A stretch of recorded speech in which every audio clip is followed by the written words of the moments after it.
Kabanata 6, nakita natin ang kanyang bituin.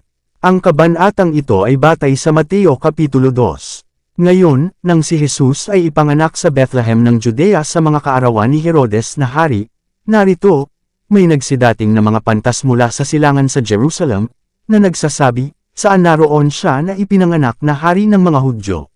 Sapagkat nakita namin ang kanyang bituin sa silangan, at naparito kami upang sambahin siya. Ang mga pantas mula sa silangan ay mga pilosopo. Sila ay kabilang sa isang malaki at maimpluwensyang uri na kinabibilangan ng mga lalaking may marangal na kapanganakan, at binubuo ng karamihan ng kayamanan at pagkatuto ng kanilang bansa. Kabilang sa mga ito ay marami ang nagpataw sa paniniwala ng mga tao. Ang iba ay mga taong matuwid na nag-aral ng mga indikasyon ng providence sa kalikasan, at pinarangalan para sa kanilang integridad at karunungan. Sa katangiang ito ay ang mga pantas na lumapit kay Jesus. Ang liwanag ng Diyos ay palaging nagniningning sa gitna ng kadiliman ng pagano. Habang pinag-aaralan ng mga Magi na ito ang mabituing langit, at sinisikap na unawain ang misteryo na nakatago sa kanilang maliwanag na mga landas, nakita nila ang kaluwalhatian ng lumikha. Sa paghahanap ng mas malinaw na kaalaman, bumaling sila sa Hebreyong kasulatan. Sa kanilang sariling lupain ay pinahahalagahan ang makahulang mga kasulatan na naghula sa pagdating ng isang banal na guro. Si Balaam ay kabilang sa mga salamangkero, kahit minsan ay isang propeta ng Diyos, sa pamamagitan ng banal na espiritu ay inihula niya ang kaunlaran ng Israel at ang pagpapakita ng Mesiyas, at ang kanyang mga propesya ay ipinasa sa pamamagitan ng tradisyon mula siglo hanggang siglo. Ngunit sa lumang tipan ay mas malinaw na nahayag ang pagdating ng tagapagligtas. Nalaman ng mga Magi na may kagalakan na ang kanyang pagdating ay malapit na, at ang buong mundo ay mapupuno ng kaalaman sa kaluwalhatian ng Panginoon. Ang mga pantas ay nakakita ng isang mahiwagang liwanag sa langit noong gabing iyon nang ang kaluwalhatian ng Diyos ay bumaha sa mga burol ng Bethlehem. Nang mawala ang liwanag, lumitaw ang isang kumikinang na bituin, at nagtagal sa kalangitan. Ito ay hindi isang nakapirming bituin o isang planeta, at ang kababalaghan ay nasasabik sa pinakamatinding interes. Ang bituing iyon ay isang malayong grupo ng nagniningning na mga anghel, ngunit ito ang mga pantas na tao ay walang alam. Gayunpaman, humanga sila na ang bituin ay may espesyal na importansya sa kanila. Sumangguni sila sa mga pari at pilosopo, at sinaliksik ang mga balumbon ng mga sinaunang talaan. Ang propesya ni Balaam ay nagpahayag, may lalabas na bituin mula kay Jacob, at isang setro ay lilito mula sa Israel. Bilang 24:17, naipadala kaya ang kakaibang bituin na ito bilang tagapagbalita ng ipinangako. Tinanggap ng mga Magi ang liwanag ng katotohanang ipinadala ng langit, ngayon ito ay malaglag sa kanila sa mas maliwanag na sinag. Sa pamamagitan ng panaginip ay inutusan sila na hanapin ang bagong silang na prinsipe. Tulad ng sa pamamagitan ng pananampalataya si Abraham ay humayo sa tawag ng Diyos, hindi alam kung saan siya pamaroon, Hebreo Kapitulo 11 versikulo 8, kung paanong sa pamamagitan ng pananampalataya ay sinundan ng Israel ang haliging ulap patungo sa lupang pangako, gayon din ang mga Gentil na ito ay humayo upang hanapin ang ipinangakong tagapagligtas. Ang bansa sa silangan ay sagana sa mahahalagang bagay, at ang mga Magi ay hindi umalis na walang dala. Nakaugalian na ang mag-alay ng mga regalo bilang isang gawa ng pagpupugay sa mga prinsipe o iba pang mga personahe na may ranggo, at ang pinakamayamang kaloob na ipinagkaloob ng lupain ay dinadala bilang isang handog sa kanya kung saan ang lahat ng mga pamilya sa mundo ay pagpapalain. Kinailangan ang paglalakbay sa gabi upang mapanatili ang bituin, ngunit dinaya ng mga manlalakbay ang mga oras sa pamamagitan ng pag-uulit ng mga tradisyonal na kasabihan at mga propetikong pananalita tungkol sa isa na kanilang hinahanap. Sa bawat paghinto para sa pahinga ay sinaliksik nila ang mga hula, at lumalim ang pananalig na sila ay pinatnubayan ng Diyos. Habang nasa harapan nila ang bituin bilang isang panlabas na tanda, mayroon din silang panloob na katibayan ng banal na espiritu, na tumatak sa kanilang mga puso, at nagbibigay inspirasyon sa kanila ng pag-asa. Ang paglalakbay, bagaman mahaba, ay naging masaya sa kanila. Narating nila ang lupain ng Israel, at bumababa sa bundok ng mga olibo, na nakikita ang Jerusalem, nang, narito, ang bituin na pumapatnubay sa kanila sa lahat ng pagod na daan ay humihinga sa itaas ng templo, at pagkaraan ng isang panahon ay naglahos sa kanilang paningin. Sa pananabik na mga hakbang ay sumusulong sila, na may pagtitiwala na umaasa na ang kapanganakan ng Mesiyas ay magiging masayang pasanin ng bawat dila. Ngunit ang kanilang mga pagtatanong ay walang kabuluhan. Pagpasok sa banal na lungsod, kinumpuni nila ang templo. Sa kanilang pagkamangha ay wala silang nakitang tila may kaalaman sa bagong silang na hari.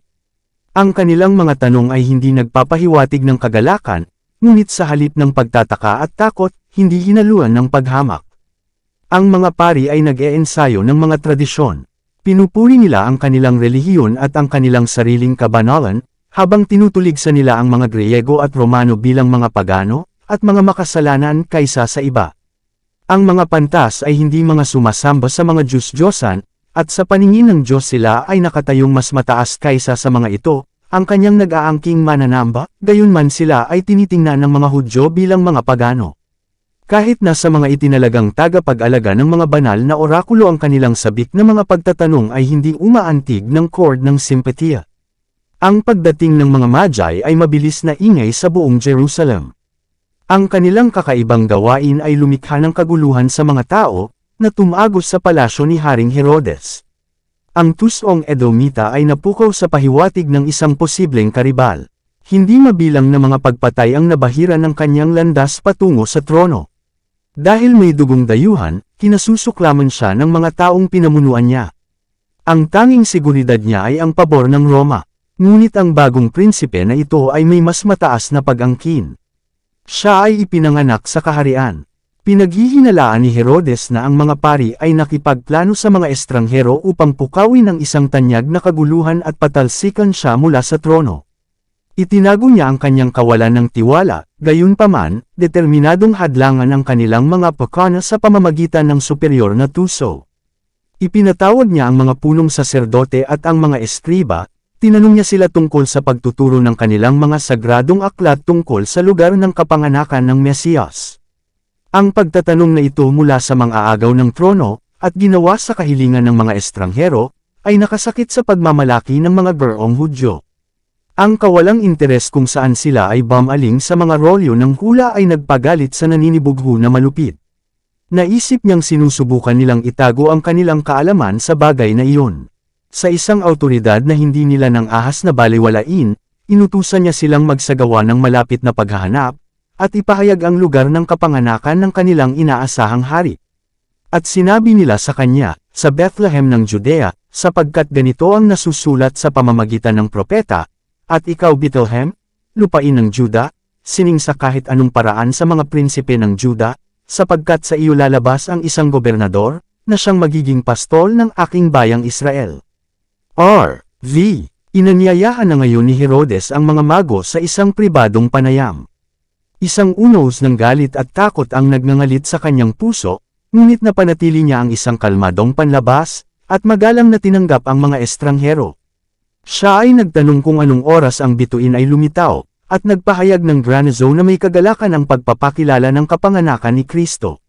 Sinabihan niya ang kanyang mga bisita, hanapin ng masigasig ang bata, at kapag nasumpungan na ninyo siya, muling ibalita sa akin, upang ako ay pamaron at sambahin din siya. Kaya sinabi niya, pinaalis niya sila upang pumunta sa Bethlehem. Ang mga saserdote at matatanda ng Jerusalem ay hindi kasing mangmang tungkol sa kapanganakan ni Kristo gaya ng kanilang pagkukunwari.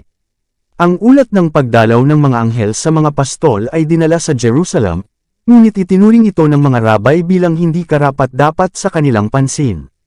Maaaring sila mismo ang nakahanap kay Jesus, at maaaring handa na silang akayin ng mga Magi sa kanyang lugar ng kapanganakan, ngunit sa halip na ito, ang mga pantas ay dumating upang tawagin ang kanilang pansin sa pagsilang ng Mesiyas. Nasaan siya na ipinanganak na hari ng mga Hudyo? Sabi nila, sapagkat nakita namin ang kanyang bituin sa silangan, at naparito kami upang sambahin siya.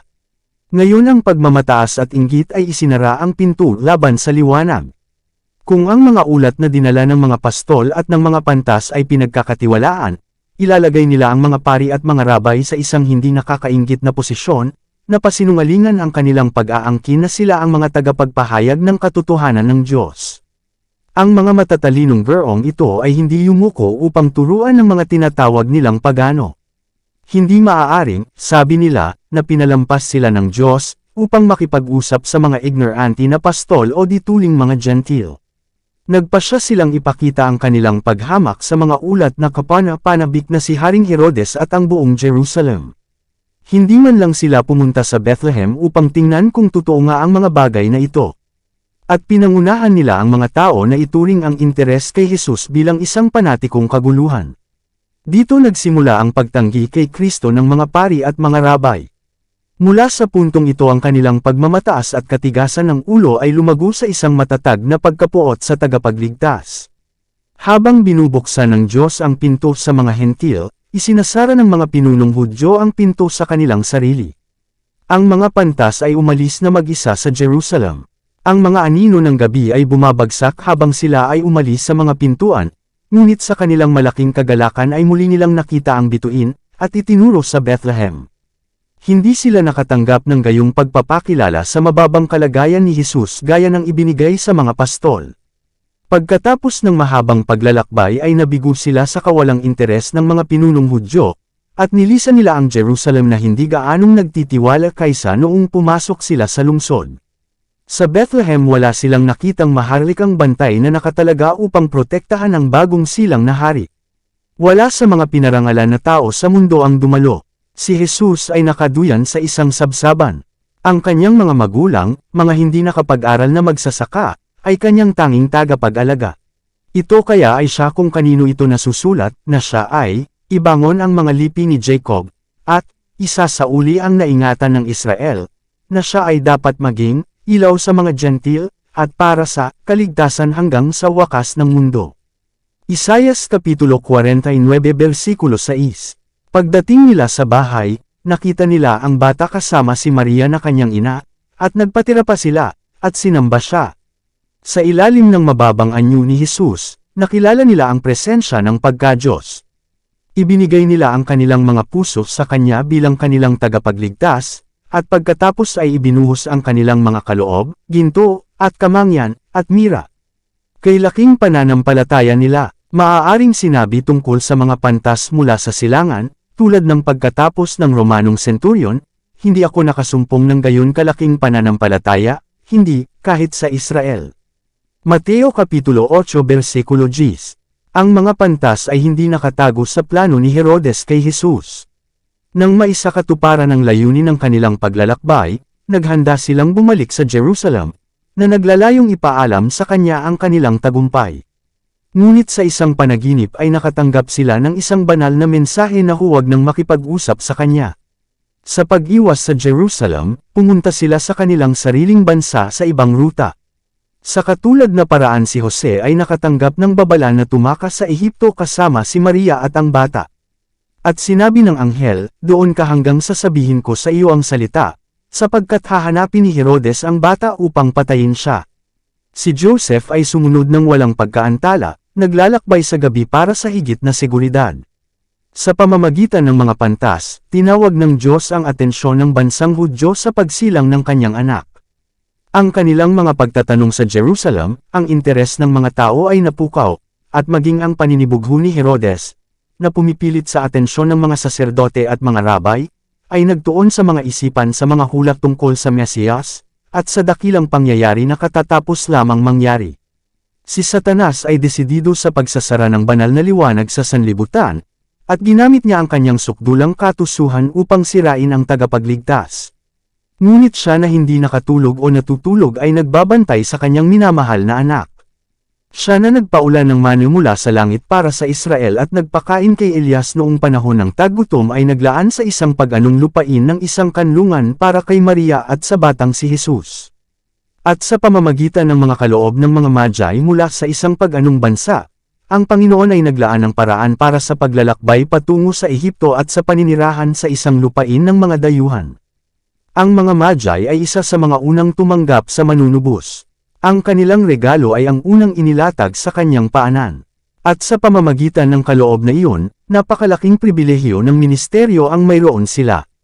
Ang alay mula sa pusong nagmamahal, ang Diyos ay nalulugod na parangalan, binibigyan ito ng pinakamataas na kahusayan sa paglilingkod para sa Kanya. Kung ibinigay natin ang ating mga puso kay Jesus, dadalhin din natin ang ating mga regalo sa Kanya.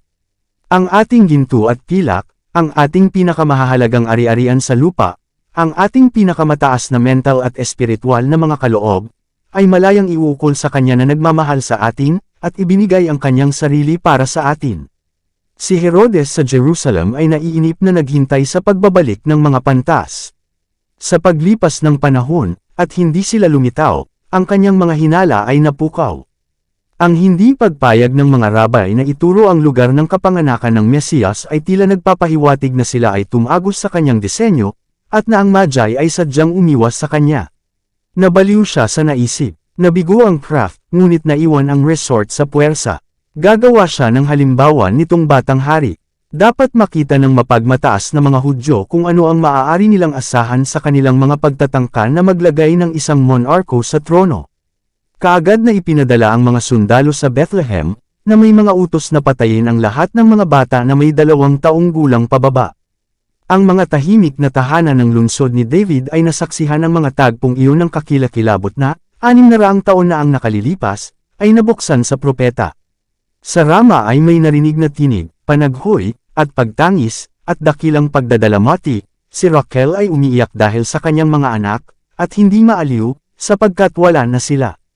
Ang kapahamakang ito na dinala ng mga Hudyo sa kanilang sarili. Kung sila ay lumakad sa katapatan at kabab ang loob sa harap ng Diyos, gagawin niya sa isang senadoryas na paraan ang galit ng hari na hindi nakakapinsala sa kanila.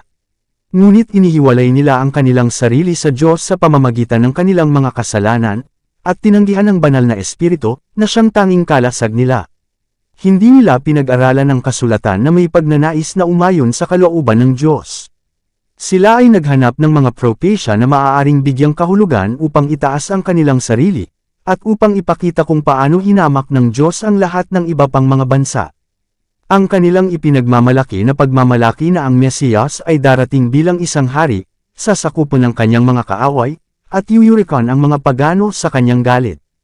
Kaya't napukaw nila ang puot ng kanilang mga pinuno. Sa pamamagitan ng kanilang maling paglalarawan sa misyon ni Kristo, nilayo ni Satanas na paligiran ang pagkawasak ng tagapagligtas, ngunit sa halip na ito ay bumalik sa kanilang sariling mga ulo. Ang kalupitan na ito ay isa sa mga huling nagpadilim sa paghahari ni Herodes. Di nagtagal pagkatapos ng pagpatay sa mga inosente, siya mismo ay napilitang sumuko sa kapahamakan na iyon na walang sinuman ang maaaring tumalikod. Namatay siya sa isang nakakatakot na kamatayan. Si Jose, na nasa Ehipto pa, ay inutusan ngayon ng isang anghel ng Diyos na bumalik sa lupain ng Israel. Tungkol kay Jesus bilang tagapagmana ng trono ni David, ninais ni Jose na tumira sa Bethlehem, ngunit nang malaman niya na si Archelaus ay naghari sa Judea bilang kahalili ng kanyang ama, natakot siya na ang mga plano ng ama laban kay Kristo ay matupad ng anak. Sa lahat ng mga anak ni Herodes, si Archelaus ang pinakahawig niya sa ugali. Ang kanyang paghalili sa pamahalaan ay namarkahan na ng kaguluhan sa Jerusalem, at ang pagpatay sa libu-libong Hudyo ng mga gwardya ng Roma. Muling itinuro si Joseph sa isang lugar na ligtas. Bumalik siya sa Nazareth, ang kanyang dating tahanan, at dito sa loob ng halos 30 taon na nirahan si Jesus, upang matupad ang sinalita ng mga propeta, siya ay tatawaging Nazareno. Ang Galilea ay nasa ilalim ng kontrol ng isang anak ni Herodes, ngunit mayroon itong mas malaking pinagsama-samang mga dayuhang naninirahan kaysa sa Judea. Kaya hindi gaanong interesado sa mga bagay na may kaugnayan lalo na sa mga Hudyo, at ang mga pag-aangkin ni Jesus ay mas malamang na pukawin ang paninibugho ng mga nasa kapangyarihan. Ganyan ang pagtanggap ng tagapagligtas ng siya ay pumarito sa lupa. Tila walang lugar ng pahinga o kaligtasan para sa sanggol na manunubos. Hindi mapagkakatiwalaan ng Diyos ang kanyang minamahal na anak sa mga tao, kahit na ipinagpapatuloy ang kanyang gawain para sa kanilang kaligtasan.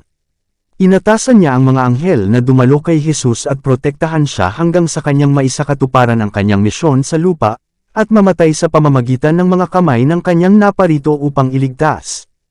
Dito nagtatapos ang Kabanata 6. Para updated ka sa susunod na kabanata, ay huwag kalimutang mag-subscribe, mag-follow at mag-share sa ating channel Renilab TV. Maraming salamat po.